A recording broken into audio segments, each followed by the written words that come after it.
Hi all, welcome to ക്രിക്കറീന. ഇത്തവണത്തെ IPL തുടക്കം ചെന്നൈ സൂപ്പർ കിങ്സിന് പിഴച്ചിട്ടുണ്ട്. ഒരു വലിയ തോൽവിയാണ് ഇന്ന് ഗുവാഹത്തിയിൽ വെച്ചുകൊണ്ട് നടന്ന മത്സരത്തിൽ രാജസ്ഥാൻ റോയൽസിനോട് CSKക്ക് ഏറ്റുവാങ്ങേണ്ടി വന്നിട്ടുള്ളത്. 8 വിക്കറ്റിനാണ് രാജസ്ഥാൻ ചെന്നൈ സൂപ്പർ കിങ്സിനെ പരാജയപ്പെടുത്തിയത്. ആദ്യം ബാറ്റ് ചെയ്ത CSK 127 റൺസിന് എല്ലാവരും പുറത്തായിരുന്നു. ജാമി ഓവർട്ടൺ ഒഴികെയുള്ള എല്ലാ താരങ്ങളും നിരാശപ്പെടുത്തിയതോടുകൂടിയാണ് ഈ ചെറിയ ടോട്ടലിൽ CSKക്ക് പുറത്താവേണ്ടി വന്നത്. രാജസ്ഥാൻ റോയൽസിന്റെ കാര്യത്തിലേക്ക് വരുമ്പോൾ 2 വിക്കറ്റ് നഷ്ടത്തിൽ 128 റൺസ് അവർ സ്വന്തമാക്കി.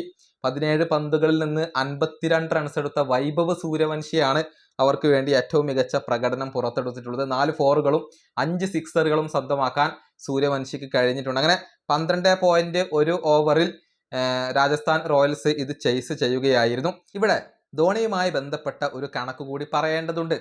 അതായത് ധോണി ചെന്നൈ സൂപ്പർ കിങ്സിന്റെ ഒരു ഭാഗ്യതാരകമാണ്. അദ്ദേഹം ഇല്ലെങ്കിൽ ചെന്നൈ സൂപ്പർ കിങ്സിന് തോൽവി ഏറ്റുവാങ്ങേണ്ടി വരുന്നു എന്നുള്ളതാണ് അവസ്ഥ. അതിൻ്റെ ഒരു തെളിവ് നമുക്കിപ്പോൾ ലഭിച്ചിട്ടുണ്ട്. അതായത് ഇതുവരെ ധോണി CSKക്ക് വേണ്ടി 6 മത്സരങ്ങളാണ് നഷ്ടപ്പെടുത്തിയിട്ടുള്ളത്. അതിൽ 5 മത്സരങ്ങളിലും ചെന്നൈ സൂപ്പർ കിങ്സ് പരാജയപ്പെടുകയാണ് ചെയ്തിട്ടുള്ളത്. ഒരു വിജയം മാത്രമാണ് അവർക്ക് നേടാൻ കഴിഞ്ഞിട്ടുള്ളത്.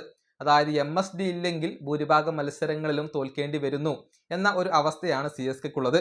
കൃത്യമായ കണക്കുകളിലേക്ക് വന്നാൽ 2010 3 മത്സരങ്ങൾ ധോണി ഇല്ലാതെ CSK കളിച്ചു. അതിൽ ഒരെണ്ണത്തിൽ വിജയിച്ചു, 2 എണ്ണത്തിൽ പരാജയപ്പെട്ടു.